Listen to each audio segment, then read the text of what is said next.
बंदी छोड़ सतगुरु रामपाल जी महाराज जी की जय हो। परमपिता परमेश्वर जी की आप सभी प्यारी आत्माओं को मुझ पवन दास का सत्साहिब। पुण्यात्माओं, दया परमपिता परमेश्वर सतगुरु रामपाल जी महाराज जी की, जिनके आशीर्वाद से एक बार पुनः लाइव साध संगति के माध्यम से हम सभी सत्सेवक भाई बहन परमपिता परमेश्वर जी की महिमा का गुणगान करने के लिए सोशल मीडिया पर आमने सामने हैं। ये इस कलयुग की बिचली पीढ़ी में सतगुरुदेव जी के अपने सत्संगों के अलावा साध संगति के रूप में दूसरी सबसे बड़ी दया है, क्योंकि साध संगति हमें परमपिता परमेश्वर जी के सत्संगों के ऊपर टिकने के लिए, उनके वचनों के ऊपर चलने के लिए और भक्ति मार्ग पर दृढ़ता के लिए बहुत ही जरूरी है। तो गुरुदेव ने दया करी आप और हम सभी के ऊपर, जो साध संगति का प्रोग्राम शुरू करवाया और साध संगति के प्रोग्राम से जुड़ के सभी भाई बहन परमेश्वर ने 8 सितंबर 1951 को गांव धनाना, जिला सोनीपत, हरियाणा की पावन भूमि पर प्रकट होके और फिर अपनी वाणी अनुसार कि जब आवे 5505 तब ये वचन मेरा होगा साचा, वो 5505 वर्ष वाणी अनुसार परमेश्वर के सन 1997 में कंप्लीट होते हैं। और परमेश्वर उस वाणी अनुसार अपने यथार्थ 13वें कबीर पंथ की नींव डाल के आज आप और हम सभी आत्माओं को इस तत्व ज्ञान से रूबरू कर रहे हैं, परिचित करवा रहे हैं, हमें अपने निज लोक सतलोक से अवगत करवा रहे हैं। और लाखों की संख्या में आत्माओं ने परमपिता परमेश्वर को समझा, उनके आध्यात्मिक ज्ञान को समझा और अपने निज लोक सतलोक जाने की तैयारी में लगे हुए हैं। तो पुण्यात्माओं, एक बार कुछ भगत भाई बहन जुड़ जाएं, उसके बाद परमात्मा आगे की साध संगति का प्रोग्राम शुरू करवाएंगे। क्योंकि लाइव शुरू होने के बाद जैसे ही कोई भगत जुड़ता है तो उसको वहीं से सुनाई देता है, वहीं से दिखाई देता है। हालांकि बाद में वो वीडियो को डाउनलोड करके देख सकता है शुरू से, लेकिन 2-4 मिनट तक हम थोड़ा इंतजार करते हैं, तब तक परमेश्वर की कुछ और आत्माएं जुड़ जाती हैं। और आप सभी को पता है 8 सितंबर को परमपिता परमेश्वर सतगुरु रामपाल जी महाराज जी का प्रकाट्य दिवस है। क्योंकि परमेश्वर 8 सितंबर के दिन सन 1991 में भारतवर्ष की पावन भूमि पर प्रकट हुए हैं और अपने यथार्थ 13वें कबीर पंथ को चलाया है। आप और हम सभी आत्माओं को अपने ज्ञान और विधान से परिचित करवाया है। तो आप और हम सभी आत्माओं के लिए यदि इस विश्व में यदि ऐसा कोई दिन है जो खुशी का दिन होना चाहिए या उस दिन को मनाना चाहिए, तो वो केवल 8 सितंबर का दिन है कि हम नीचों के लिए वो परमात्मा सतलोक से चलकर इस मृत लोक में आए। हम नीचों के लिए वो परमात्मा एक लीला करते हैं, हमें समझाने के लिए परमात्मा तरह तरह की घटनाओं को जन्म देते हैं और हमें समझाने के लिए आज वो परमात्मा हिसार जेल में बैठे हुए हैं कि किस प्रकार से एक सुयोग्य भगत को, एक सतगुरु सेवक को अपने सतगुरु के वचनों के ऊपर दृढ़ रहना है, अपने सतगुरु के प्रत्येक वचन पर विश्वास करते हुए भक्ति मार्ग पर चलना है। जिस प्रकार से 17 फरवरी 1988 को स्वामी रामदेवानंद जी महाराज जी से लीलामय तरीके से नाम दीक्षा लेकर सतगुरु रामपाल जी महाराज जी ने एक सुयोग्य शिष्य होने की भूमिका हमें करके दिखाई और उसी भूमिका के अंतर्गत आज वो परमात्मा हिसार जेल में बैठे हुए हैं और अपने संघर्षशील जीवन को दर्शाते हुए आज आप और हम सभी भाई बहनों के सामने एक उदाहरण पेश कर रहे हैं कि अध्यात्म में आने के बाद और सतगुरु की पहचान होने के बाद चाहे कितनी ही तुम्हारी परीक्षा हो, चाहे कितने ही तुम्हारे ऊपर दुख, तकलीफ, संकट आए, काल तुम्हें किसी भी तरह की घटनाओं को अंजाम देके तोड़ने की कोशिश करे, अपने सतगुरु के प्रति और इस भक्ति के प्रति तुम्हारे मन में चाहे वो शंकाएं पैदा करें या कोशिश करें, लेकिन तुमने अपने गुरुदेव के ऊपर, अपने परमेश्वर के ऊपर दृढ़ विश्वास बनाए रखना है। और ये दृढ़ विश्वास तभी कायम रह सकता है जब हम सतगुरु की पहचान कर लेंगे, जब हम सतगुरु की परख कर लेंगे, और सतगुरु की पहचान और परख आम जीव के बस की बात नहीं है, या यूं कह लीजिए किसी भी जीव के बस की बात नहीं है, क्योंकि सृष्टि में सभी के सभी आम जीव हैं सिवाय उस परमपिता परमेश्वर के जो सतगुरु रूप में आते हैं। तो उन्हीं के आशीर्वाद से हम उनकी पहचान थोड़ी बहुत कर पाने में सक्षम होते हैं। और जब पहचान हमें हो जाती है कि हाँ ये सतगुरु पूर्ण है, उसके बाद पुण्यात्माओं सिर धड़की बाजी लगाने का ये भक्ति मार्ग है। उसके बाद हमने सतगुरु के प्रत्येक वचन पर मंसूर जी की तरह, मीरा जी की तरह, धन्ना जी की तरह दृढ़ होके चलना है, चाहे कितने ही संकट और परेशानियों का सामना क्यों ना करना पड़े। फिर अंत में जीत परमात्मा उन्हीं आत्माओं की करवाता है। तो दया परमपिता परमेश्वर जी की, और हम कोशिश करेंगे कि 8 सितंबर सतगुरु प्रकट दिवस तक हम ज्यादा से ज्यादा लाइव आएं, और 8 सितंबर तक हम ज्यादा से ज्यादा उन सभी प्रमाणों को, उन सबूतों को भगत समाज के सामने रखने का प्रयास करें, जिससे ये और अधिक साबित हो सके, प्रमाणित हो सके कि हाँ 8 सितंबर 1951 से सतगुरु रामपाल जी महाराज जी के चोले में स्वयं वो कबीर परमात्मा ही धरती पे प्रकट हैं। कई भाई बहनों को शंका होती है कि उस परमात्मा का नाम तो कबीर है और उसका तो कलयुग में यही नाम चलेगा। तो भाई हमने भी कभी उस परमात्मा के नाम को छेड़ने की कोशिश नहीं की है, और ना ही हमने ये कहा है कि भाई इस कलयुग में कबीर नाम नहीं चलेगा। बिल्कुल चलेगा, क्योंकि ये परमेश्वर का वास्तविक नाम है, ये परमेश्वर का वैदिक नाम है, ये परमेश्वर का शास्त्रिक ज्ञान है। क्योंकि शास्त्रों में वर्णित है, वेदों में यही नाम वर्णित है, तो परमेश्वर का तो यही नाम रहेगा। लेकिन जिस प्रकार वही परमेश्वर कबीर साहेब आज सतगुरु रामपाल जी महाराज जी के चोले में आए हुए हैं, और जिस प्रकार से हमें सतगुरु रामपाल जी महाराज जी वाला जो रूप है उसी से हमें अधिक प्रेम है, हमें अधिक प्यार है, उसी रूप में हमारी श्रद्धा है, उसी रूप में हमारी दृढ़ता है, ठीक इसी प्रकार नाम तो परमेश्वर का कबीर ही है और कबीर ही रहेगा। लेकिन जो सतगुरु भगत होता है, उस भगत के लिए उस कबीर नाम से ज्यादा महत्व उसके सतगुरु का नाम होता है, क्योंकि बेड़ा पार वक्त गुरु से होता है, और वक्त गुरु आके जो नाम देता है उस नाम से बेड़ा पार होता है। तो हमने कभी भी परमेश्वर जी के नाम का विरोध नहीं किया है, ना हम करने की हिम्मत कर सकते और ना हमारी औकात है। ये तो उन भाई बहनों की व्यर्थ की चिंता है जो सतगुरु को ना पहचान पाने के चलते, और हम सत्सेवकों से थोड़ी बहुत ईर्ष्या रखते हैं, तो मन में इस तरह की खरपतवार उनके आती रहती हैं। फिर वो कहते हैं कि भैया तुम कबीर प्रकट दिवस क्यों नहीं मनाते 8 सितंबर को? गुरुजी भी तो कबीर हैं। तो भाई हमने तो मना किया नहीं कि 8 सितंबर को कबीर जी का प्रकट दिवस नहीं हो सकता। हम तो ये कहते हैं कि कबीर जी का असली प्रकट दिवस ही 8 सितंबर है। अब आप चाहे उसको सतगुरु प्रकट दिवस कह लीजिए, आप चाहे उसको कबीर प्रकट दिवस कह लीजिए, बात एक ही है। क्योंकि हमने केवल 650 साल पहले वाली या उससे पहले परमात्मा जिन जिन अवतारों में आए हैं, जिन जिन रूपों में आए हैं, वो फोटो हमारे किसी काम की नहीं है। आज से पहले परमेश्वर के जितने भी स्वरूप हैं, एक वर्तमान संत रामपाल जी महाराज वाले स्वरूप को छोड़ के, उनके अलावा उनका कोई भी स्वरूप, कोई भी फोटो हमारे किसी काम की नहीं है।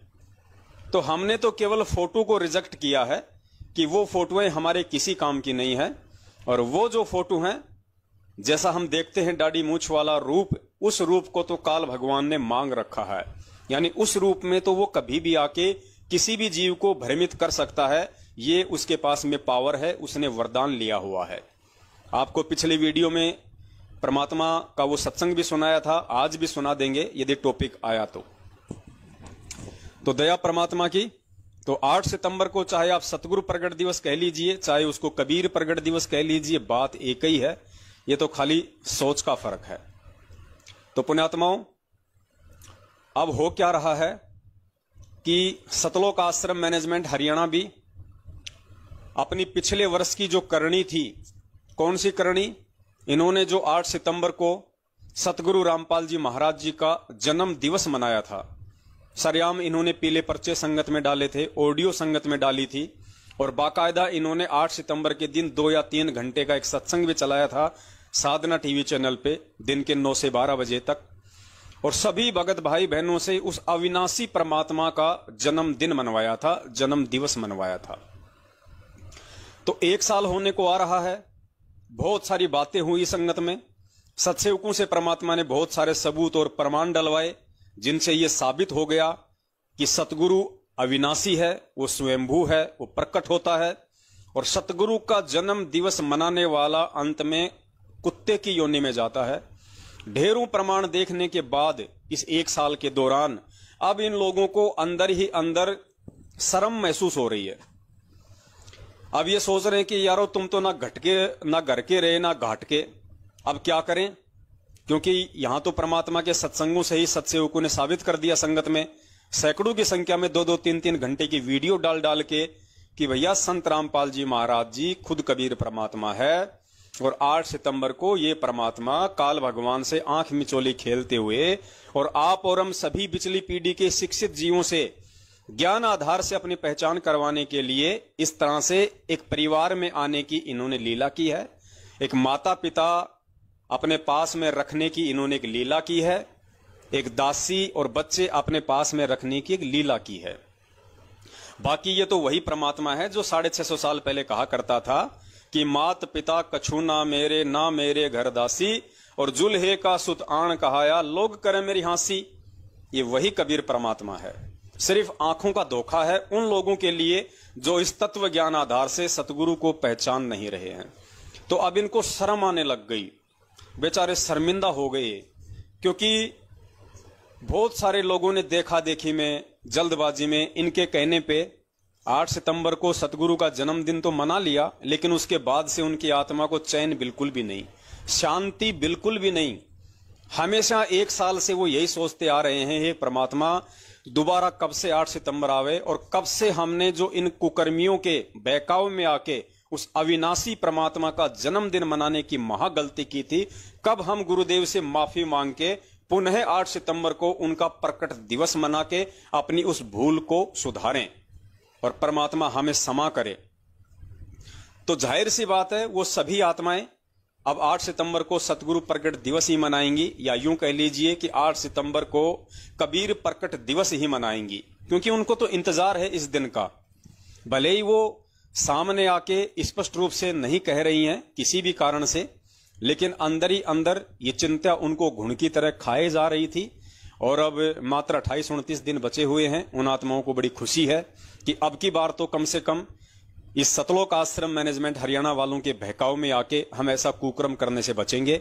और जैसा कि सत्सेवकों ने यह प्रमाणित किया है और ये शाश्वत सत्य भी है कि वो परमात्मा स्वयं ही सतलोक से चल के आता है, वो परमात्मा स्वयं ही एक भगत की भूमिका करता है, स्वयं ही परमात्मा सतगुरु की भूमिका करता है, तत्वदर्शी संत की भूमिका करता है, और अपने द्वारा रची गई सृष्टि को वो कबीर परमेश्वर स्वयं ही भिन्न भिन्न रूपों में आके यहाँ पे प्रचारित करता है, लोगों को समझाता है।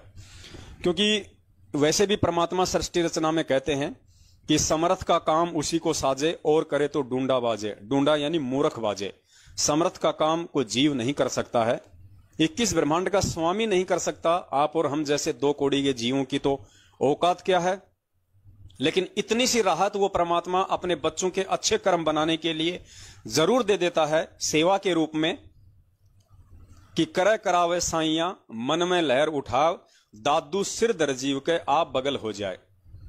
दादू जी ने कहा था कि वो परमात्मा अपने भगत के, अपने बच्चों के शुभ कर्म बनवाने के लिए और अपनी रजा से, अपनी तरफ से प्रेरणा करके उनसे कुछ ऐसे अच्छे और शुभ कर्म करवा देता है जिससे उन पुण्यात्माओं के अच्छे कर्म बनते हैं।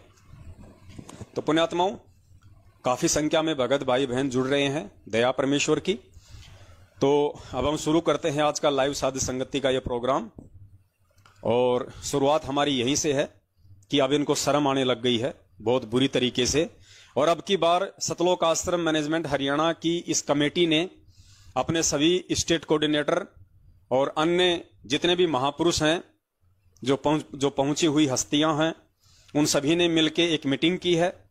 और उस मीटिंग में इन्होंने ये निर्णय लिया है कि भैया ये जो जन्म वाला जो नाम है इसको हटाओ। अगर ये जन्म दिवस या जन्मदिन वाला नाम नहीं हटाया तो आने वाले समय में जो पीढ़ियां हैं वो धिक्कारेंगी हमें, और हम तो चलो मर जाएंगे, शरीर छोड़ जाएंगे, लेकिन हमारे जो बच्चे होंगे उनको लोग बोलने नहीं देंगे कि देख तेरे दादा के कुकर्म, देख तेरे बाप के कुकर्म, इतने साल तक गुरुजी की शरण में रहा और उन्हें समझ नहीं पाया, जन्मदिन मना दिया भगवान का। तो अब इनको शर्म आने लग गई है। और अब की बार ये 8 सितंबर को जो पोस्टर बनाएंगे, संगत में जो प्रचारित करेंगे, वीडियो बनाएंगे, पंपलेट बनाएंगे, तो इन्होंने डिसीजन लिया है कि भैया अगर बची खुची अगर इज्जत रखनी है तो अब की बार जन्मदिन या जन्म दिवस की जगह सतगुरु अवतरण दिवस रखो। प्रकट दिवस तो हम नहीं मनाएंगे क्योंकि हम काल के एजेंट हैं, हम उनको प्रकट हुआ तो नहीं मानेंगे, लेकिन हम उनका अवतरण दिवस मनाएंगे। अवतरण दिवस तो पुण्यात्माओं थोड़ा सा हम इस अवतरण दिवस पे भी इनकी धोती सी धोएंगे, ताकि अगली बार ये अवतरण दिवस को भी छोड़ के प्रकट दिवस पे ही आ जाएं। तो पुण्यात्माओं, अब मेरा इन तमाम सतलोक आश्रम मैनेजमेंट हरियाणा वालों से एक छोटा सा सवाल है, और मैं उम्मीद करूंगा कि इनका कोई भी जो गणमान्य महापुरुष है वो इस लाइव साध संगति की वीडियो के बाद जरूर मेरे इस सवाल का जवाब देगा जो मैं सार्वजनिक तौर पे इनसे पूछ रहा हूं। पिछली बार भी इन्होंने थोड़े बहुत पोस्टर बनाए थे जिनमें लिखा था इन्होंने अवतरण दिवस, अवतरण दिवस। अब पुण्यात्माओं, अवतरण दिवस क्या होता है? अवतरण दिवस कह लीजिए या फिर अवतार कह लीजिए, बात एक ही है। तो गुरुजी ने हमें जो अवतार की जो परिभाषा बताई है वो परिभाषा ये बताई कि ऊपर के लोकों से जो आत्माएं आती हैं उनको कहते हैं अवतार। ऊपर के लोकों से, जैसे विष्णु लोक से श्री राम जी आए त्रेता युग में, तो हम सबको पता है कि श्री राम जी को श्री विष्णु जी का अवतार कहा जाता है। त्रेता युग में उनका अवतरण हुआ था, यानी वो अवतार रूप में आए थे। द्वापर युग में श्री कृष्ण जी उसी विष्णु भगवान के अवतार थे।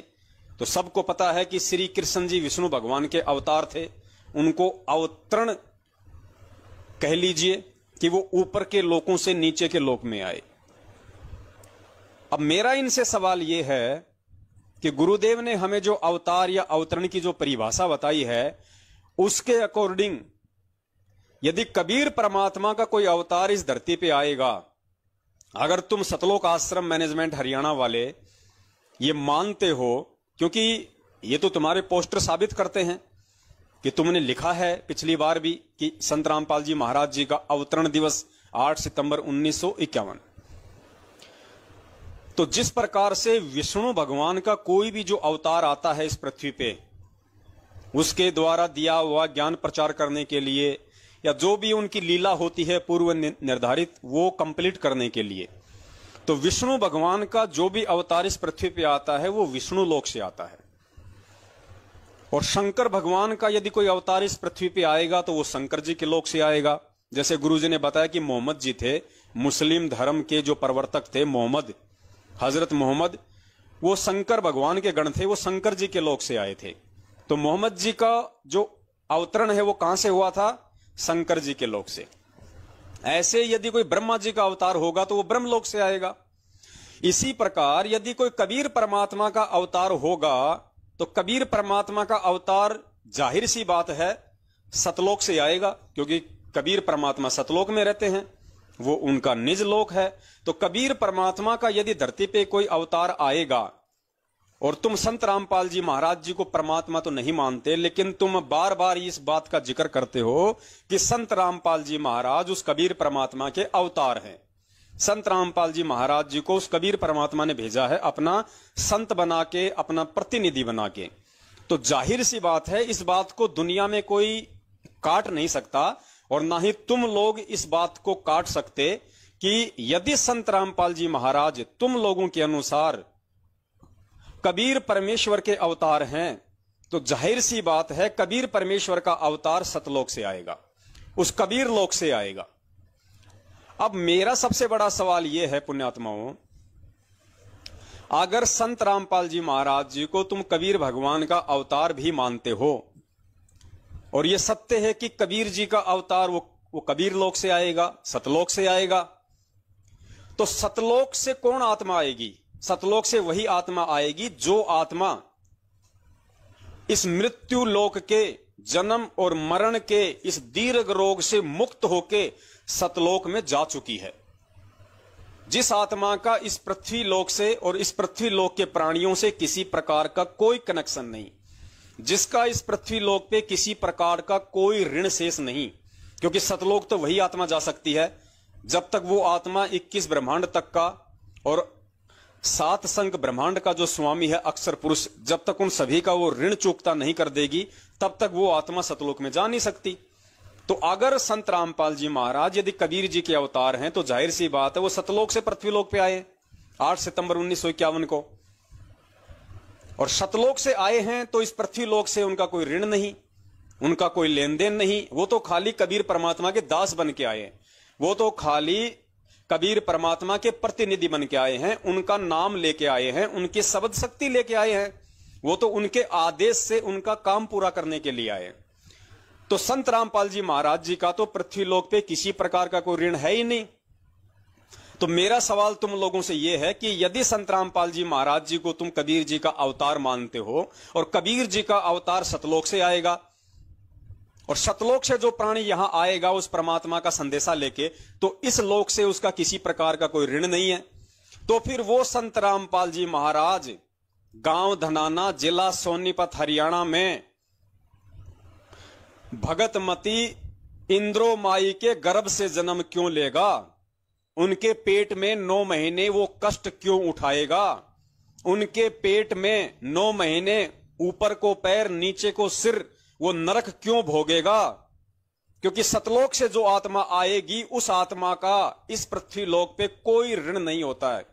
तो इंद्रो माई से संत रामपाल जी महाराज जी का ऐसा कौन सा ऋण था, ऐसा कौन सा वो कर्जा शेष रह गया था जो संत रामपाल जी महाराज जी उस ऋण को चुकाने के लिए, उस कर्जे को चुकाने के लिए इंद्रो माई के गर्भ में आएंगे और 9 महीने वो कष्ट उठाएंगे। क्योंकि सतलोक से जो आत्मा आएगी यदि उस परमात्मा का प्रतिनिधि भी बनके, उस परमात्मा के अवतार रूप में यदि कोई आत्मा भी आएगी, तो पुण्यात्माओं फिर हमें यह जवाब दे दो कि उस आत्मा का इंद्रो माई से क्या ऋण था, क्या संबंध था? वो मुक्त हो चुकी आत्मा खाली अपने परमेश्वर का आदेश लेके इस लोक पे आएगी, तो उसका इंद्रो माई से क्या संबंध था? कौन सा ऋण बाकी था, कौन सा वो कर्जा बाकी था? और यदि कोई कर्जा बाकी था तो संत रामपाल जी महाराज जी की आत्मा फिर मुक्त कैसे हो गई? तो पुण्यात्माओं, ये सतलोक आश्रम मैनेजमेंट वाले हर पॉइंट पे फेल हैं। ये भी साबित नहीं कर सकते कि संत रामपाल जी महाराज कबीर जी के अवतार हैं। अगर अवतार हैं तो साबित करो इंद्रो माई के गर्भ में क्यों आएगा अवतार? अवतार इंद्रो माई के गर्भ में क्यों आएगा? अरे जो केशव बंजारा था वो कबीर जी का अवतार था, वो कबीर जी ही थे जो स्वयं एक लीला करते हुए दूसरे रूप में सतलोक से नीचे उतरे थे। तो क्या वो केशव बंजारा किसी मां के गर्भ से जन्म लेके आया था उस समय? केशव बंजारा क्या किसी मां के गर्भ से जन्म लेके आया था काशी में भंडारा करने के लिए? और वो जो 9 लाख जो आत्माएं थी, जो परमात्मा कहते हैं ना कि 9 लाख बोडी भरी विशंबर दिया कबीर भंडारा, गुरुजी ने क्या बताया कि कबीर परमेश्वर ने अपना दूसरा रूप बनाया केशव बंजारे का, तुरंत वो सतलोक में पहुंचे, वहां से 9 लाख आत्माओं को बैल बनाया, क्योंकि उस समय इस पृथ्वी लोक पे ट्रांसपोर्ट का साधन केवल बैल था।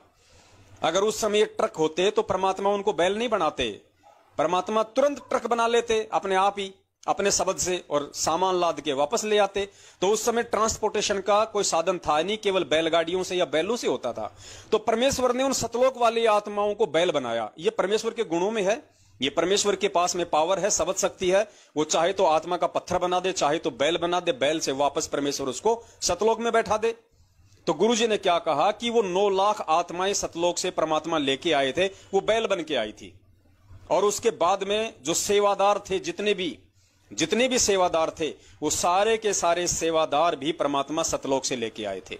और उनकी पहचान बताई परमात्मा ने कि वो जितने भी सेवादार थे उन सब के जो पैर थे वो जमीन से 1 फुट ऊपर थे।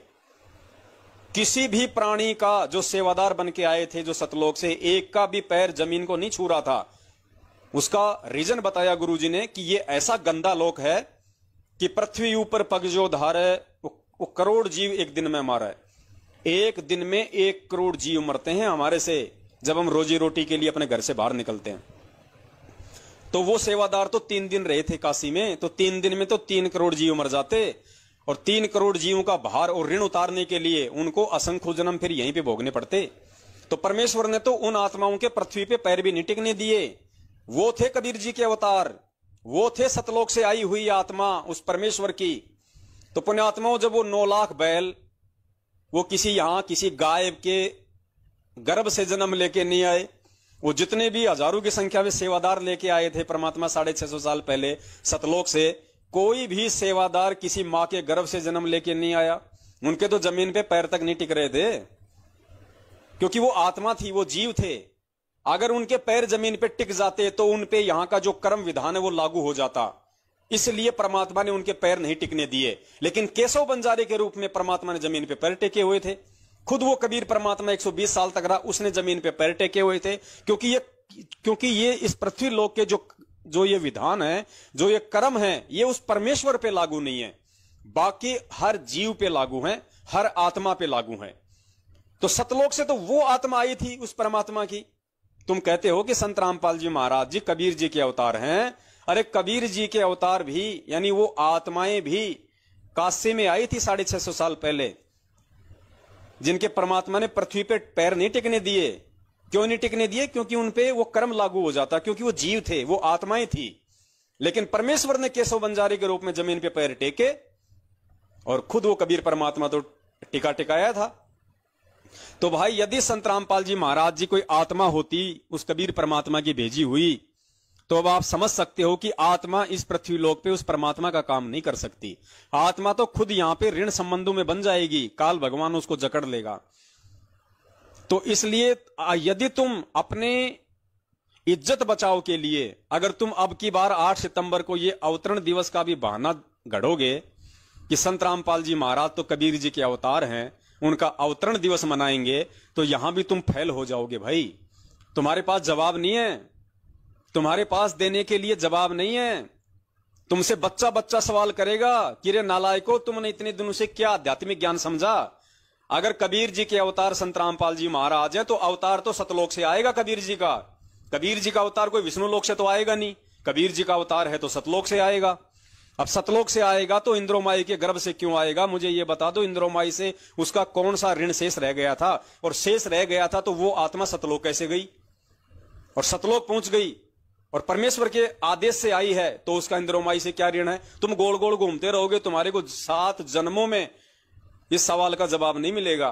क्योंकि इस सवाल का जवाब यदि किसी को लेना है तो उसने संत रामपाल जी महाराज जी को ही परमात्मा मानना पड़ेगा, संत रामपाल जी महाराज जी को ही कबीर परमेश्वर मानना पड़ेगा, और संत रामपाल जी महाराज जी को ही 8 सितंबर 1951 के दिन गांव धनाना, जिला सोनीपत, हरियाणा में भगत नंदराम जाट और इंद्रोमाई के पेट से नहीं, उनके गर्भ से नहीं, एक लीलामय रूप में परमेश्वर ने प्रकट होके, और परमेश्वर ने यह दिखलाया कि भगवान समर्थ है, वो किसी भी विधि से आ सकता है। जैसे 300 वर्ष पहले ठीक इसी प्रोसीजर से, माता पिता वाली प्रोसीजर से, एक जाट परिवार से, एक किसान परिवार से, एक शादी वाली प्रोसीजर से, वो कबीर परमेश्वर गरीबदास जी महाराज जी के रूप में आया। और पुण्यात्माओं, ये गरीबदास जी महाराज जी के रूप में जो परमात्मा आए थे, ये सिर्फ और सिर्फ आज आप और हमें ये दृढ़ता देने के लिए, आप और हमें ये विश्वास दिलाने के लिए कि परमात्मा जब चाहे जिस रूप में, जिस लीलामय तरीके से प्रकट हो सकता है। वो समर्थ है, वो कुछ भी कर सकता है, लेकिन उसके प्रकट होने की लीला को केवल उसके अपने जो हीरे मोती लाल हैं वही समझ पाएंगे, जिनके लिए वो परमात्मा इस पृथ्वी लोक पे आता है। तो पुण्यात्माओं, अब की बार जो ये नया नाटक शुरू करेंगे अवतरण दिवस वाला, तो आप लोग सवाल पे सवाल करना इनके कोऑर्डिनेटरों से, नामदान संचालकों से और स्वयं इन लोगों से कि भैया साबित करो कि संत रामपाल जी महाराज कबीर जी के अवतार हैं। पहली बात तो यह कि उस कबीर जी ने आज से पहले कौन सा अवतार भेजा, उसका नाम बता दो। अगर कभी भी परमात्मा ने अपना कोई अवतार भेजा हो तो आज से पहले, अगर नहीं भेजा है तो आज क्यों भेजेंगे परमात्मा? और आज अगर संत रामपाल जी महाराज जी को भेजा है तो भाई वो मां के गर्भ में क्यों आएगा? और मां के गर्भ में आया है तो वो तो जेर में लिपटा हुआ है, वो तो गंदगी में लिपट के आया हुआ है।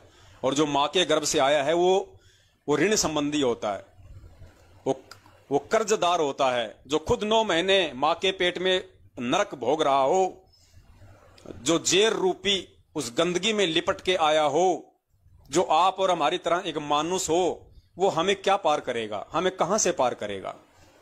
तो इनसे सवाल करो पुण्यात्माओं, अगर इनकी आंखें खुल जाएं तो इनका अवतरण दिवस मनाना भी फैल। लेकिन क्या करे बेचारे, शर्म के मारे मनाएंगे, इनके पास कोई चारा नहीं है। देखो, पिछली बार मनाया जन्मदिन, अब की बार मनाया अवतरण दिन, और देख लेना अगली बार मनाएंगे ये प्रकट दिन, क्योंकि इनके पास कोई जगह नहीं रहेगी अपना मुंह छुपाने के लिए। अगली बार तो इतनी दया कर देंगे परमात्मा, संगत पूरी उल्ट जाएगी। क्योंकि अभी काफी संख्या में लोग आत्मिक रूप से हम सत्सेवकों के साथ हो चुके हैं, परमेश्वर के ज्ञान आधार से विचार करने लगे हैं। थोड़ी सी हिम्मत वो आत्मा नहीं कर पा रही है, क्योंकि मेरे पास तो फोन आते हैं, लोगों के रिएक्शन आते हैं। दास को अच्छे से पता है, पूरे के पूरे जो ग्रुप है वो तैयार बैठे हैं। जयपुर का दास आपको बता देता है, जयपुर में जितने भी भगत हैं 90% भगत मैनेजमेंट के खिलाफ हैं, क्योंकि मैं जयपुर से हूं, राजस्थान से हूं। तो 90% जो भगत हैं जो जयपुर से, वो मैनेजमेंट के खिलाफ हैं। सिर्फ थोड़ा बहुत उनको भय पता नहीं वो किस चीज का है, किस चीज का उनको वो डर सता रहा है। बाकी उनसे मेरी बातचीत होती रहती है, परमेश्वर की उन पे दया है, वो ज्ञान को समझने लगे हैं, गुरु जी को परमात्मा भी मानने लगे हैं। और वो आत्माएं पता नहीं कौन से दिन का इंतजार कर रही हैं। बाकी उन्होंने आर्थिक रूप से मैनेजमेंट का साथ देना बिल्कुल बंद कर दिया है। थोड़ा बहुत शारीरिक रूप से इनकी पुस्तक सेवाओं में वो लगे हुए हैं। धीरे धीरे परमात्मा दया करेंगे, वो सद्बुद्धि भी उनको देंगे, उनको वो भी समझ आएगी। तो अब हम आगे बढ़ते हैं पुण्यात्माओं, क्योंकि 8 सितंबर आ रहा है, और उससे पहले हम सभी भाई बहनों ने साध संगति के माध्यम से इतना दृढ़ हो जाना है कि भाई धरती पे यदि कोई भगवान है, कोई परमात्मा है, तो केवल संत रामपाल जी महाराज हैं, केवल मेरा सतगुरु है, उनके अलावा और कोई भगवान नहीं, कोई परमात्मा नहीं। और आपको एक छोटा सा इंटरव्यू दिखाते हैं। एक बहन है कोई छत्तीसगढ़ से, उर्वशी साहू, आपने उनका इंटरव्यू सुना होगा। ये लोग डालते रहते हैं, लेकिन वही बात है ना कि मुंह में राम और बगल में छुरी। कहने को तो सभी संत रामपाल जी महाराज जी को परमात्मा बताते हैं, भगवान बताते हैं, लेकिन मानना नहीं, बस जुबान तक सीमित रखो, दिल में मत उतारना कि वो भगवान है। तो देखिए पुण्यात्माओं, इन्हीं का एक इंटरव्यू जो साधना टीवी पे काफी समय से चला हुआ है, 2016 में इस बहन ने नाम लिया था, छत्तीसगढ़ से है, क्योंकि ये पिछले जन्म की परमेश्वर की अच्छी आत्मा है। और खुद इसके सोपन में सतगुरु रामपाल जी महाराज आए, स्वयं वो परमात्मा आए। क्योंकि देखो, जिसकी जैसी आस्था होगी, जिसकी जैसी श्रद्धा होगी, यदि आप उस दाढ़ी मूंछ वाली फोटो को ही कबीर भगवान मानेंगे, आप ये मानेंगे कि ये फोटो मेरा उद्धार करेगी, ये फोटो ही भगवान है, तो आपको वो परमात्मा फोटो के रूप में ही दर्शन देगा, वो परमात्मा आपको उसी रूप में दर्शन देगा। और यदि आप अपने गुरु को परमात्मा मान लोगे तो फिर वो दाढ़ी मूंछ वाली फोटो आपके सपन में नहीं आएगी, फिर आपके सतगुरु ही आपके समक्ष आएंगे, आपके विचारों में आएंगे, आपके सामने वो प्रकट भी होंगे अगर जरूरत पड़ी तो, और शौपन में भी वो परमात्मा ही आएगा। तो आप सभी भाई बहनों की दृढ़ता के लिए सिर्फ ये इंटरव्यूज बहन का मैं आपको सुनाने जा रहा हूं, ताकि हमें ये विश्वास हो कि मैनेजमेंट वाले या कोई भी व्यक्ति जो जुड़ा हुआ है उनसे, वो कहता तो उन्हें परमात्मा है, पूर्ण ब्रह्म परमेश्वर है, लेकिन मानता नहीं है। ये सत्सेवकों पे परमेश्वर की मेहर हुई है, जो उनकी करनी और कथनी में कोई अंतर नहीं है। और जब तक इंसान की करनी और कथनी में अंतर रहेगा, तब तक परमात्मा कहते हैं वो कुत्ते की योनि में जाएगा, कि करनी तज कथनी कथ है, अज्ञानी दिन रात, और कुत्ते जो भौंकत फिरे, सुनी सुनाई बात। तो सुनिए इस बहन का इंटरव्यू। जी सत साहेब। क्या नाम है जी आपका? उर्वशी साहू। कहाँ से आए जी आप? ग्राम चीचा, तहसील पाटन, जिला दुर्ग, छत्तीसगढ़ से। क्या आप संत रामपाल जी महाराज जी के अनुयायी है? हाँ, सदगुरु रामपाल जी महाराज जी से नाम दीक्षा मैंने 24 अक्टूबर 2016 को लिया। संत रामपाल जी महाराज जी से नाम दीक्षा लेने से पहले आप क्या भक्ति साधना करते थे? सदगुरु रामपाल जी महाराज जी की शरण में आने से पहले मैं कृष्ण को बहुत इष्ट के रूप में मानती थी, उसकी भक्ति करती थी और शनिवार का व्रत भी करती थी। मैंने 3 साल तक 93 शनिवार तक व्रत किया था। हमारे जीवन में इतना दुख आया कि परमात्मा की तलाश करते करते बहुत थक गए। और जैसे कि मैं बचपन से ही 7 साल की उम्र से ही मेरे घर के लोगों को बोलना स्टार्ट कर दी थी कि पूर्ण परमात्मा इस पृथ्वी पर आने वाले हैं और मेरे को अपने मिशन को सहयोग देने के लिए भेजे हुए हैं। वो समाज में व्याप्त बुराइयों को जड़ समेत मिटाएंगे, जैसे कि दहेज प्रथा, नशाखोरी, रिश्वत, ये सब जो है ना, उस सब को हटाएंगे और सतयुग जैसा समय स्थापित करने वाले हैं। और ये बहन कह रही है कि नाम दीक्षा लेने से 5-7 साल पहले ही मैं अपने परिवार वालों को ये बात कहा करती थी कि पूर्ण परमेश्वर धरती पे आने वाले हैं। पूर्ण परमेश्वर कौन? कबीर साहिब धरती पे आने वाले हैं और वो सतयुग जैसा समय लेके आएंगे।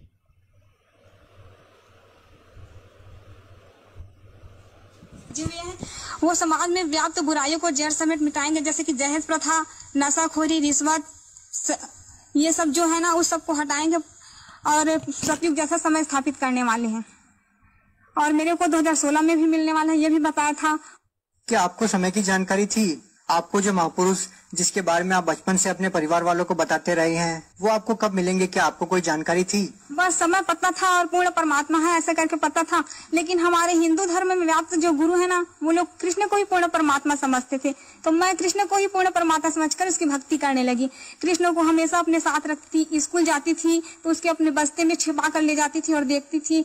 स्कूल के जो हमारे सर मैडम है, उन लोगों से भी ज्ञान चर्चा करती थी कि पूर्ण परमात्मा ऐसा होता है, वो आने वाले हैं ऐसा करके। तो सभी से करने लगती थी। हमारे स्कूल के जो मेरे सहेली लोग थे, वो लोग बोलते थे कि आप संत के जैसे बोला करते हो, बिल्कुल संत के भाषा में बोलते हो, ऐसा करके मेरे को बोलते थे। और मैं बोलती थी कि जो कबीर साहब की जो दोहे हैं ना, वो मेरे को बहुत पसंद आते थे। और ज्ञान चर्चा भी कबीर के दोहे में क्या करते थे हम लोग स्कूल में। गायत्री मंत्र है वो भी जाप करती थी, रामायण का पाठ करती थी, गीता का। बचपन से ही बहुत पूजा पाठ करती थी सभी देवी देवताओं की। आप संत रामपाल जी महाराज जी की शरण में कैसे आई? वो क्या है, संत रामपाल जी महाराज जी की शरण में सबसे पहले जब मेरा कॉलेज में एडमिशन नहीं हो रहा था तो मैं बहुत दुखी थी। उसके बाद कॉलेज से आई और वो साल मेरे से कम परसेंट वाले को दिए थे फॉर्म, लेकिन मेरे को नहीं दे रहे थे। तभी मैंने सोचा कि ये पूर्ण परमात्मा हो ही नहीं सकते कृष्ण। अगर पूर्ण परमात्मा होते तो मेरे साथ ये नहीं होता। बहुत हमारे जीवन में बहुत दुख आया, बहुत रोए हम लोग बहुत। जैसे कि मैं कोई अगर मार्ग में चलती थी तो दूसरे जो चले हैं तो उसी मार्ग में कुछ नहीं रहता था, और अगर मैं चली जाती थी उसी मार्ग में तो बहुत काटा सजा था। तो मैं जस्ट आई कॉलेज से, उसके बाद दोपहर को सो गई, थोड़ा सा नींद आया। उसके बाद सदगुरु रामपाल जी महाराज जी मेरे सपने में आए। अब आगे थोड़ा ध्यान से सुनना पुण्यात्माओं, क्योंकि ये पिछले जन्मों की अच्छी आत्मा है परमात्मा की, और परमेश्वर तो अपनी आत्मा के सदा साथ ही रहते हैं। जैसे नाम दीक्षा लिए बिना वो परमात्मा मीराबाई जी के साथ थे, धन्ना जी के साथ में थे, परमात्मा द्रौपदी के साथ में थे, प्रहलाद भगत के साथ में थे। तो आज तो परमात्मा की धरती पे अनगणित विशेष आत्माएं आई हुई हैं। तो आज तो परमेश्वर लाखों चमत्कार करेगा अपनी आत्माओं को दृढ़ता प्रदान करने के लिए, उनको भक्ति मार्ग पे लगाए रखने के लिए। तो अब ये बहन जिक्र कर रही है जिसने 2016 में नाम दीक्षा ली थी। अब ये आगे जिक्र कर रही है कि सतगुरु रामपाल जी महाराज मेरे सौपन में आए और वो साधारण वेशभूषा में थे और संत तो वो सब पाखंड के। उसके बाद सदगुरु रामपाल जी महाराज जी मेरे सपने में आए और वो साधारण वेशभूषा में थे और संत तो वो सब पाखंड के जैसे कि जटा, 90 नाखून और बाल बढ़ाए, दाढ़ी लंबी, वो सब थे। लेकिन संत रामपाल जी महाराज जी के ऐसे नहीं थे। तो मैं बोली मेरी मम्मी को बोली कि मम्मी एक आए थे एक संत, लेकिन वो बोल रहे थे मेरे को कि आपका एडमिशन हो जाएगा बेटा, आप चिंता मत करना। लेकिन मैं जानती भी नहीं थी वो संत है, लेकिन आत्मा जो है परमात्मा को पहचान लेती थी। लेकिन मेरी आत्मा ने पहचान लिया कि वो संत ही है। उसके बाद मेरी मौसी थी एक, तो वो बोली कि मेरे गुरु जी हैं संत रामपाल जी महाराज जी, आप भी उससे नाम दीक्षा ले लो। तो मैं बोली कि वो आपके गुरु नहीं है, वो तो मेरे भी गुरु हैं, वो तो उससे भी मैं भी नाम दीक्षा लूंगी ऐसे करके। और जीवन से बहुत हार चुकी थी। तो संत रामपाल तब तक तो आपको नाम पता ही नहीं था जब आपकी मौसी जी ने आपको बताया कि मेरे गुरुजी संत रामपाल जी महाराज हैं। लेकिन तब तक तो आप जानते ही नहीं थे कि ये संत रामपाल जी महाराज जी हैं। तो आपने अपनी मौसी जी से ये कैसे कहा कि ये मेरे भी गुरु हैं?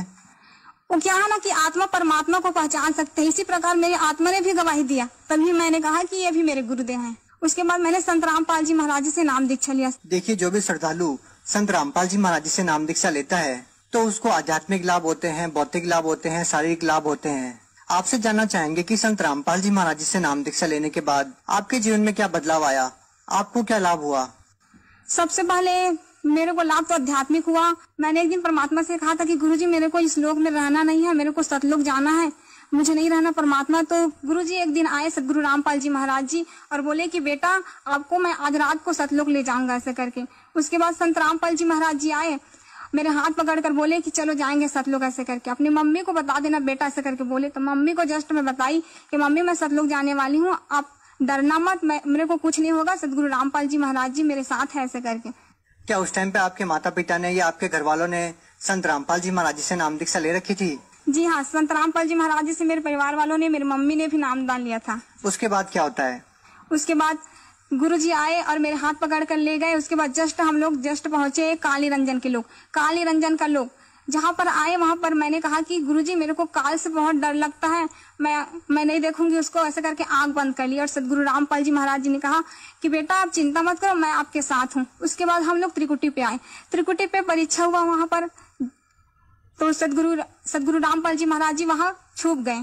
उसके बाद जो बहुत सारे देवी देवता है ना, अपने अपने लोगों का प्रलोभन लेकर मेरे पास आए। बहुत बाजार जैसा था वहां पर, बहुत सारे प्रलोभन दे रहे थे मेरे को कि आपको ये पद दूंगा ऐसा करके। लेकिन मैंने कहा कि नहीं, मेरे को कुछ भी नहीं चाहिए। बहुत रोई, नहीं मेरे को नहीं चाहिए, मेरे को तो पूर्ण परमात्मा चाहिए, मेरे सदगुरु रामपाल जी महाराज जी चाहिए। उसके बाद सदगुरु रामपाल जी महाराज जी को मैंने बहुत ढूंढा। उसके बाद एक कोने में सदगुरु रामपाल जी महाराज जी मेरे को दिखे। उसके बाद दौड़ते दौड़ते गई और परमात्मा को रोते रोते गले से लगा ली कि गुरु जी आप मेरे को चाहिए, बस दुनिया की कोई चीज नहीं चाहिए, परमात्मा बस मैं आपको चाहती हूँ और कुछ भी नहीं चाहिए मेरे को। उसके बाद सदगुरु रामपाल जी महाराज जी ने मेरे को उठाकर कहा कि बेटा ऐसा ही तो चाहता हूँ, मैं चाहता हूँ कि हर हंस में ऐसा ही गुण हो। सतलोक जाते समय परमात्मा ने मेरे में पूरा शील, संतोष, विवेक, क्षमा, जो सतलोक जाने का जो गुण होता है ना व्यक्ति में, वही पूरा स्थापित कर दिए थे। उसके बाद सदगुरु रामपाल जी महाराज जी ने कहा कि बेटा कोई बात नहीं, मैं ही कबीर परमात्मा पूर्ण भक्ति में वही पूरा स्थापित कर दिए थे। अब आगे ध्यान से सुनना पुण्यात्माओं, क्योंकि हमने जो निष्कर्ष निकालना है परमेश्वर के सत्संगों का या इन इंटरव्यू का, वो हमने यही निकालना है कि हमारे लायक क्या चीज है जो हमें दृढ़ता दे सकती है, जो हमारे अंदर ये दृढ़ विश्वास पैदा कर सकती है कि धरती पे संत रामपाल जी महाराज ही पूर्ण परमात्मा के रूप में प्रकट हैं। अब इस बहन को संत रामपाल जी महाराज जी जब ऊपर लेके गए और उसके बाद इस बहन से परमात्मा क्या कह रहे हैं, बस इस चीज को आप जी अपने दिलो दिमाग में बैठा लेना। ये साध संगति के माध्यम से परमात्मा इसी तरीके से हमारे विश्वास को दृढ़ करेंगे। और ये सौभाग्य है कि आप और हमने उस परमेश्वर को पहचान लिया उनके आशीर्वाद से, जबकि ना ही तो ये इंटरव्यू देने वाली बहन उनको पहचान पाई है और ना ही वो इंटरव्यू लेने वाला उनको पहचान पाया है। आगे सुनिए कि परमात्मा ने उस बहन से क्या कहा। सदगुरु रामपाल जी महाराज जी ने कहा कि बेटा कोई बात नहीं, मैं ही कबीर परमात्मा पूर्ण परमात्मा सदगुरु रामपाल जी महाराज जी के रूप में आया हूँ बेटा, लेकिन संसार के लोग मुझे नहीं समझ रहे हैं। कोई बात नहीं, इंसान में इतना अहंकार घर कर गया है कि मेरे को समझना ही नहीं चाहता है। मैं ही पूर्ण परमात्मा सदगुरु रामपाल जी महाराज के रूप में आया हूँ, जिसने असंख्य ब्रह्मांड की रचना की है। और मेरे बिना इंसान एक तिनका भी नहीं उठा सकते, लेकिन इतना अहंकार है कि इंसान मुझको समझना ही नहीं चाहता है। लेकिन कोई बात नहीं बेटा, बहुत जल्द सतयुग जैसा समय स्थापित होकर ही रहेगा। मैं चाहूँ तो पल भर में मंत्री सभी की बुद्धि को बदल सकता हूँ, लेकिन मेरा कुछ मिशन है बेटा। और लीला करने परमात्मा ने क्या कहा कि बेटा मैं चाहूं तो पल भर में मंत्री, संतरी, दुनिया, प्रधानमंत्री सबके मैं बुद्धि फेर सकता हूं, मैं समर्थ हूं, सक्षम हूं, लेकिन बेटा मेरा कुछ मिशन है, मेरा एक मिशन है। और पुण्यात्मा, मिशन आप और हम सत्सेवकों को अच्छे से पता है, उस मिशन पे परमात्मा ने केवल आप और हम सत्सेवकों को ही लगाया हुआ है। और वो मिशन है, इस कबीर परमेश्वर के मार्ग में इतिहास गवाह है, सबसे बड़ा रोड़ा यदि काल किसी को पैदा करता है तो उनके परिवार को पैदा करता है, वंशवाद को पैदा करता है, बेटा बेटी भाई बंधु रिश्तेदार जवाइयों को पैदा करता है। 24 घंटे जो बहुत बड़े भगत बनने की एक्टिंग करते हुए उनके इर्द गिर्द रहते हैं, उनको करता है। तो परमेश्वर सतगुरु रामपाल जी महाराज जी का वर्तमान का सबसे बड़ा जो मिशन है, वो भक्तों के माध्यम से पुस्तकें बंटवाना नहीं है, वो किसी और तरीके से कोई काम करवाना नहीं है। उनका सबसे बड़ा मिशन है कि मेरी संगत, मेरे ज्ञान को आधार बना के और इन काल प्रेरित मेरे परिवार वालों का, मेरे रिश्तेदारों का कुकर्म देख के और इनसे अति शीघ्र पल्ला झाड़ ले। जितना जल्दी हो सके उतना जल्दी अपना पल्ला इन काल एजेंटों से झाड़ ले और साध संगति से जुड़ जाए, मेरे से जुड़ जाए। परमेश्वर का सबसे बड़ा जो मिशन है केवल यही है, क्योंकि इन लोगों से पीछा छुड़वाए बिना आप परमेश्वर को नहीं पहचान सकते, आप भक्ति मार्ग पे दृढ़ नहीं हो सकते। आप अंदर से खाली खोके रहोगे, आप खोखले रहोगे अंदर से, आपके अंदर भय रहेगा, आपके अंदर एक डर रहेगा। आप कभी भी गुरु को परमात्मा नहीं मान सकते। अगर आपने मान भी लिया तो आप इनके डर से, इनके भय से आप उनका प्रकट दिवस नहीं मना सकते। ज्ञान आधार से आप इनसे सवाल नहीं कर सकते, आपके अंदर भय रहेगा। आप इनके किसी भी उल्टे सीधे आदेश को मानने से मना नहीं कर सकते जब तक आप इन काल प्रेरित लोगों की संगति में रहोगे। सबसे बड़ा जो मिशन है परमात्मा का, और जेल जाने का मुख्य कारण भी यदि परमेश्वर का है तो सबसे बड़ा कारण एक ही है। बाकी तो परमेश्वर एक तीर से अनेकों शिकार करते। जेल जाने के पीछे उनके बहुत सारे उनके रीजन हैं, मकसद हैं, लेकिन सबसे बड़ा जो रीजन है वो है उनकी जो संगत है, उनके जो भगत हैं अभी तक जितने भी उनसे जुड़ चुके हैं 15-20 लाख, उन सब की ज्ञान आधार से आंखें खोलना और उनके अंतःकरण में इस बात को जमाना कि अगर सतलोक जाना है, अगर मुझ सतगुरु की प्राप्ति करनी है तो तुमने ज्ञान को आधार बनाना पड़ेगा और तुमने ज्ञान आधार से मुझे कबीर परमेश्वर के रूप में देखना पड़ेगा। और हमने उनको ज्ञान आधार से परमात्मा माना या नहीं माना, हमने उनको सतगुरु रूप में आए हुए परमात्मा के रूप में माना या नहीं माना, स्वीकार किया या नहीं किया, उसका सबसे बड़ा जो प्रमाण होगा वो होगा सतगुरु का प्रकट दिवस मनाना। यानी जो आत्मा इस ज्ञान को आधार बना के बिना किसी डर और दबाव से, हर तरीके से, हर बंधनों से स्वतंत्र होके जब 8 सितंबर को अपने पूज्य गुरुदेव का प्रकट दिवस मनाएगी तो ये स्वतः साबित हो जाएगा, ये सिद्ध हो जाएगा कि उस आत्मा ने संत रामपाल जी महाराज जी को पूर्ण ब्रह्म परमेश्वर मान लिया है। देखो, ये 8 सितंबर को प्रकट दिवस मनाने से, खाली प्रकट दिवस ही मनाने से हम कोई पार नहीं हो जाएंगे। ये प्रकट दिवस मनाना तो एक बहाना है उस परमेश्वर के लिए।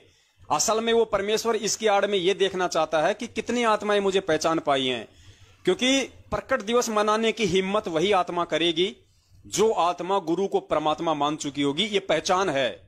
इस कलयुग की बिचली पीढ़ी में गुरु को परमात्मा आपने माना या नहीं माना है, या 650 साल पहले की तरह खाली मुंह में राम और बगल में छुरी वाला काम था कि गुरुजी हम तो आपको परमात्मा ही मानते हैं, हम तो आपको भगवान ही मानते हैं।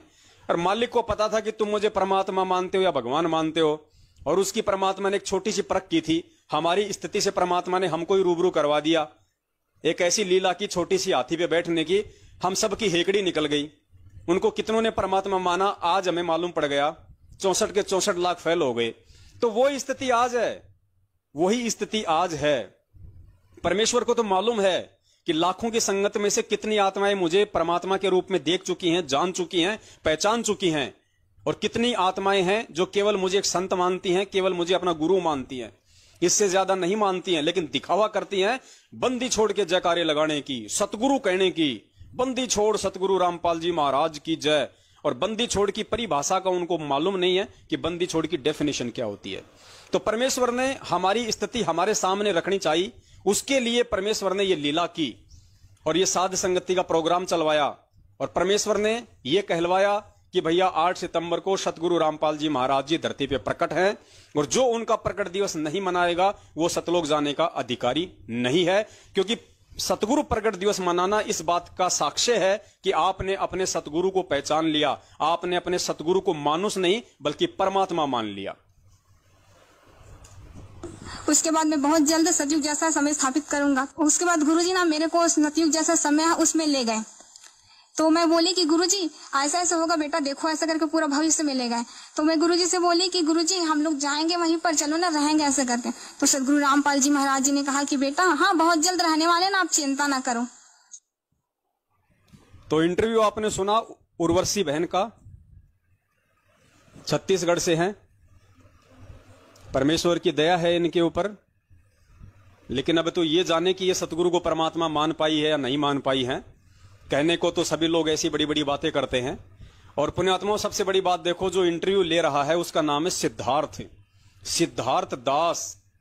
और ये जो सिद्धार्थ दास है जो आजकल इंटरव्यू लेता है भक्तों के, आपने जो आवाज सुनी है, ये मुकदमा नंबर 428 में भगोड़ा घोषित है।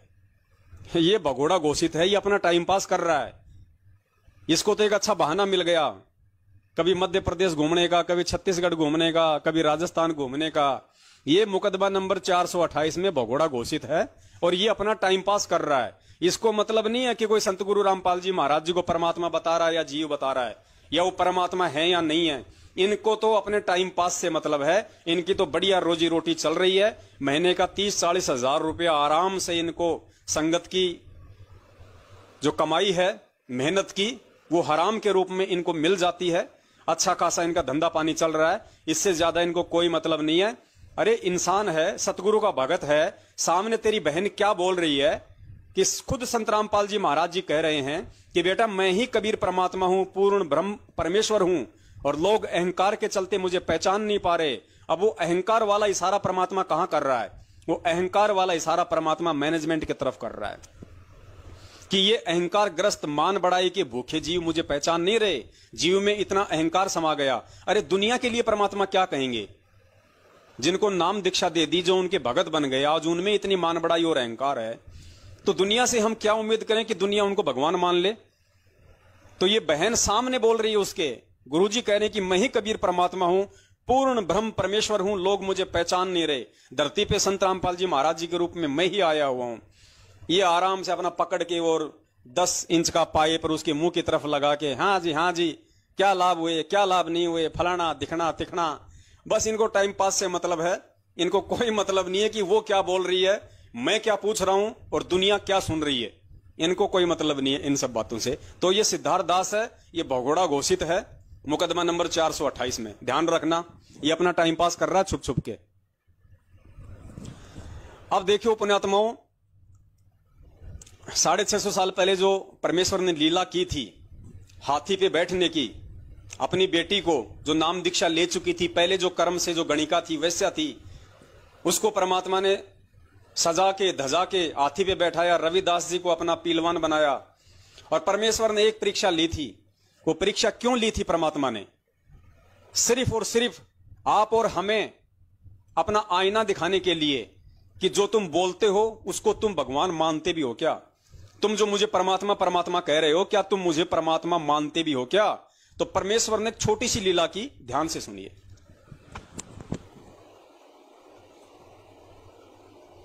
मैंने लिखना चाहा कि ये मेरे विचारों को से कितने परिचित हैं, के अंदर कोई दृढ़ता भी है जो ये बोलते हैं कि हम तो मोक्ष चाहते हैं, हम आपके अतिरिक्त किसी को नहीं चाहते हैं, आप हमारे परमात्मा हो, आपसे हमें वो सुख मिले हैं जो हमें कहीं पर भी प्राप्त नहीं हुए थे। ऊपरले मन से कह रहे हैं या इनके अंदर भी कोई स्थान है? ये परीक्षा लेने के लिए परमात्मा ने, कबीर परमेश्वर ने लीला की थी। क्या परीक्षा लेने के लिए परमात्मा ने लीला की थी? कि ये भोली आत्माएं जो मुझे परमात्मा परमात्मा कहती हैं कि जी हम तो मोक्ष ही चाहते हैं, आप हमारे परमात्मा हो, तो परमेश्वर ने ये देखना चाहा कि ये मुझे ऊपरले मन से ही परमात्मा कहते हैं या इनके अंदर भी कोई जगह है। इस बात की परीक्षा लेने के लिए, इस बात की जांच करने के लिए परमात्मा ने छोटी सी परीक्षा ली थी, और उस परीक्षा में हमारा क्या हुआ हम सभी अच्छे से जानते हैं। और सुनिए परमपिता परमेश्वर जी के मुख कमल से। लेकिन उस समय उन पीरों ने, मुल्लाओं और काजियों ने, ब्राह्मणों ने, ऋषियों ने, नकली संतों ने, कबीर अशिक्षित है, ये किसी भी भाषा से परिचित नहीं है, इसलिए ये पुराणों या वेदों या गीता जी के और वेदों के विषय में जो कह रहा है ये बिल्कुल निराधार है। इसलिए हम अनजानों को, क्योंकि हम शिक्षित नहीं थे, उनकी इन बातों को सत्य मान लिया कि सचमुच कबीर जी अशिक्षित हैं, बाकी शक्ति बहुत है इनमें, क्योंकि हमें लाभ हो रहा है, सिद्ध पुरुष है। ऐसे हमने उस भगवान को पहचाना नहीं, और वो हम उनके साथ ज्ञान आधार से नहीं लगे थे, अपने सुख के कारण लगे थे, लाभ के कारण लगे थे, जो सांसारिक लाभ ही हम चाह रहे थे, जिस कारण से हम फेल हो गए थे। क्योंकि परमात्मा ने तो मालूम था, परमात्मा को ये मालूम था कि ये भोली आत्मा केवल देखा देखी लग रहे हैं, ज्ञान कति नहीं, इनको मेरे पे विश्वास नहीं है। यही सिद्ध करने के लिए, क्योंकि परमात्मा सत्संग में कहते थे कि तुम सभी केवल स्वार्थ वश लग रहे हो, अपने संसारिक और यहाँ के ही व्यवस्था को मांगने आते हो, तुम परमार्थ नहीं चाहते हो। लेकिन वो भोली आत्मा कहा करती, नहीं जी हम तो मोक्ष ही चाहते हैं, हम तो मोक्ष ही चाहते हैं। तो परमात्मा ने उनको एक पिछोड़ लगाई थी, सती थी, उन्हीं के सामने प्रकट करनी चाहिए थी। तो परमात्मा ने एक पिछोड़ लगाई थी और उन्हीं की जो वास्तविक जो स्थिति थी वो उन्हीं के सामने जाहिर कर दी कि तुम मुझे कितना पहचान पाए हो, और तुम मुझे परमात्मा मानते हो या क्या मानते हो, और तुम मेरे से स्वार्थ के चलते जुड़े हुए हो या मोक्ष के लिए जुड़े हुए हो। तो पुण्यात्माओं, जब भीड़ इकट्ठी हो जाती है तो हर युग में परमात्मा अपने भक्तों की परीक्षा लेता है। तो आज भी भीड़ इकट्ठी हो गई थी बहुत ज्यादा मात्रा में। आश्रम के अंदर जो पुराने भगत थे उन्होंने बहुत सारी गंदगियां भी फैलानी शुरू कर दी थी। माता बहनों के साथ में अनैतिक संबंध भी बनाने लग गए थे बड़े बड़े, अपने आप को जो महापुरुष कहते हैं, जो भगत हैं बड़े बड़े। बहुत सारी इन्होंने ऐसे ऐसे कुकर्म करने शुरू कर दिए थे जिनका जिक्र परमात्मा ने अपने बयानों में कर रखा है। आज भी गुरु जी ने अपने बयानों में उन बातों का जिक्र कर रखा है। जब पुलिस वालों ने पूछा कि आश्रम में ये गलत काम महिलाओं के साथ ये किसने किए, तो गुरुजी ने स्पष्ट रूप से अपने बयान में इस बात का जिक्र कर रखा है कि मैंने नहीं किए। तो पुलिस वालों ने कहा फिर किसने किए, तो गुरुजी ने कहा कि सेवादार और समिति वालों ने। हम 7 साल से झक मरा रहे हैं, हम 7 साल से इनको कह कह के थक गए, 7 साल से हम वीडियो ऑडियो डाल डाल के थक गए कि अगर तुम एक बाप की औलाद हो, और अगर तुम सच्चे हो, और अगर तुम भगत हो, और अगर बरवाला कांड में तुम्हारा किसी प्रकार का कोई दोष नहीं है, और यदि संत रामपाल जी महाराज जी ने 2014 बरवाला कांड के बाद सतलोक आश्रम मैनेजमेंट हरियाणा अपने बेटा बेटी भाई बंधुओं के खिलाफ यदि बयान नहीं दिए, तो तुम गुरुजी के उन बयानों को सार्वजनिक करने से क्यों डर रहे हो? अरे संत रामपाल जी महाराज जी के बयानों की फोटोकॉपी संगत में भेजने से तुम्हें क्यों डर लग रहा है? तुम्हारे क्यों पसीने आ रहे हैं? अरे हमारा बाप है, हमारा गुरु है, कोर्ट में क्या हुआ क्या नहीं हुआ, हमारे गुरुजी ने किसके खिलाफ बयान दिए, हमारे गुरुजी के खिलाफ किसने बयान दिए, ये जानने का प्रत्येक भगत को अधिकार है, क्योंकि वो हमारा बाप है, हमारा पिता है। और पुण्यात्माओं 7 साल हो गई, आप लोगों को कुछ भी नहीं दिखाया इन्होंने, और फिर भी आप इन्हीं की गुलामी कर रहे हो, आप इन्हीं की चापलूसी कर रहे हो, इन्हीं का थूका हुआ चाट रहे हो। अगर ये दूध के धुले होते और बरवाला कांड में अगर इनका कोई दोष नहीं होता, तो ना तो पुण्यात्माओं आज 7 साल से ये कुत्ते की तरह ये भगोड़े बन के घूमते। ये कुत्ते की तरह, परमात्मा कहता है ना, कुत्ता कारण फिरे टूका कारण फिरे कुकरा घर घर 70 घर फिरावे, टूका कारण फिरे कुकरा 70 घर फिरावे। तो ये तो उस कुत्ते से भी बदतर हैं जो रोटी के टुकड़ों के चलते पिछले 7 साल से भगोड़े बन के दर दर भटक रहे हैं। अगर ये सच्चे होते तो ना तो ये भगोड़े बन के घूमते और ना ही पुण्यात्माओं ये गुरुजी के बयानों को सार्वजनिक करने से डरते। आज तक इन्होंने गुरुजी का एक भी बयान संगत में वायरल नहीं किया, ना इनके वकीलों ने किया, क्योंकि सबके सब दोषी हैं, सबके सब ये भ्रष्टाचारी लोग हैं। ये जितने भी वकील कर रखे हैं इन लोगों ने अपने बचाव के लिए कर रखे हैं। अरे बरवाला कांड करवाया मैनेजमेंट ने, महेंद्र भगोड़े ने, वकील कर रखे महेंद्र भगोड़े ने। तो बताओ वो वकील महेंद्र भगोड़े का बचाव करेंगे या गुरुजी का बचाव करेंगे? अगर तुम बिल्ली को दूध की रखवाली के लिए छोड़ोगे तो बिल्ली उसकी रक्षा करेगी या खुद अपना पेट भरेगी? तो संगत को तो ऐसे मूर्ख बना गया 7 साल से। पैसा संगत का, सब कुछ संगत का, वकील कर लिए उन भगोड़ों ने, उन गद्दारों ने जिन्होंने गुरुजी को जेल करवाई, जिन्होंने बरवाला कांड करवाया। और संगत सोच रही है कि वो बिल्ली हमारे दूध की रक्षा करेगी। फुट्टे भाग तुम्हारे 7 साल से चिल्ला रहे हैं, अभी तक समझ में नहीं आई किसी के। अब जब तुम्हारे घुटने टूटने लग रहे हैं ना, जब तुम्हारे घर में ये कहर टूट रहे हैं, अकाल मृत्यु हो रही है, तब तुम्हें सत्सेवकों की बातें याद आ रही हैं। नहीं तुम सत्सेवकों का मुंह भी देखना पसंद नहीं करते। पर चलो ठीक है, परमात्मा कहते हैं समझा है तो सिर दर पांव, बहुर नहीं रहे ऐसा दाव, सुबह का भटका हुआ शाम को घर आ जाए तो भी कोई दिक्कत नहीं है। अभी भी समझ जाओगे तो फायदा है तुम्हारा। तो यहां परमात्मा कह रहे हैं कि उन पुण्यात्माओं को उनकी जो स्थिति थी वो परमात्मा ने दिखाई कि लो भाई तुम मुझे कितना परमात्मा मानते हो, कितना तुम मुझे भगवान मानते हो, और तुम मेरे से अपने लोभ लालच और स्वार्थ के लिए जुड़े हुए थे या मोक्ष के लिए जुड़े हुए थे। तो परमेश्वर ने परीक्षा लेके सबको अपनी औकात याद दिला दी। तो पुण्यात्माओं आज भी तो भीड़ इकट्ठी हो रखी है। आज क्या परमात्मा हमें अपनी औकात याद नहीं दिलाएगा? और परमेश्वर ने बरवाला कांड के बाद औकात याद दिला दी संगत को कि संगत संत रामपाल जी महाराज जी को खाली परमात्मा जुबान से कहती है या हृदय से मानती भी है?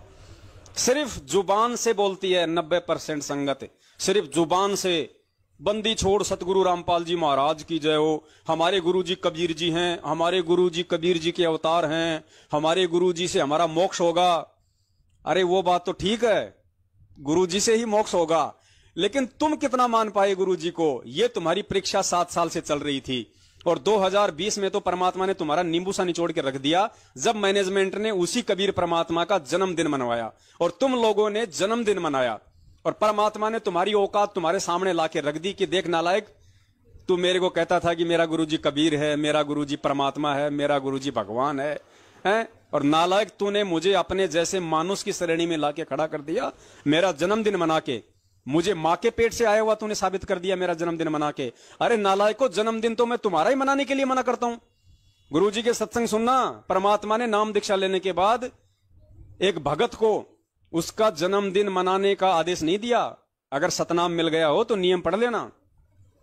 हमारा जन्मदिन तक परमात्मा ने मनाने के लिए मना किया हुआ है। तो सोचो वो परमात्मा अपना खुद का जन्मदिन अपने भक्तों से कैसे मनवाएगा? पुण्यात्मा इतना तो विचार किया होता तुम लोगों ने कम से कम वो काल भगवान का पीला पर्चा, उसमें लिखे हुए उन अक्षरों को फॉलो करने से पहले कि जो सतगुरु 27 साल से अपने भक्तों को जन्मदिन मनाने के लिए मना कर रहा है, वो खुद अपने भक्तों से अपना जन्मदिन क्यों मनवाएगा? और अगर मैनेजमेंट को आदेश दिया था तो मैनेजमेंट वाले कुएं में पड़ते, वो जन्मदिन मनाते। तुम क्यों उनके पीछे अपनी ऐसी तैसी करवा के बैठ गए? अपना एक जन्म तुम लोगों ने बढ़ा दिया। जिसने गुरुजी का जन्मदिन मना लिया उसने अपना एक जन्म बढ़ा दिया। इसको नोट करके रख लेना, ये भक्ति है, कोई ड्रामेबाजी नहीं चल रही। ध्यान रखियो इस चीज को। तो परमेश्वर ने आज आप और हम सभी के सामने आईने की तरह हमारे जो अंतःकरण के जो विचार हैं वो रख दिए कि तुम गुरु को क्या मानते हो। तुम भगवान मानते हो कागज की फोटो को, तुम प्रकट दिवस मनाते हो कागज की दाढ़ी मूछ वाली फोटो का, और तुम मांगते हो मेरे से, प्रार्थना करते हो तुम मेरे से, दंडवत करते हो तुम मेरे को, आरती करते हो तुम मेरे आगे, गुरु कहते हो तुम मुझे, और प्रकट दिवस मना रहे हो तुम कागज की फोटो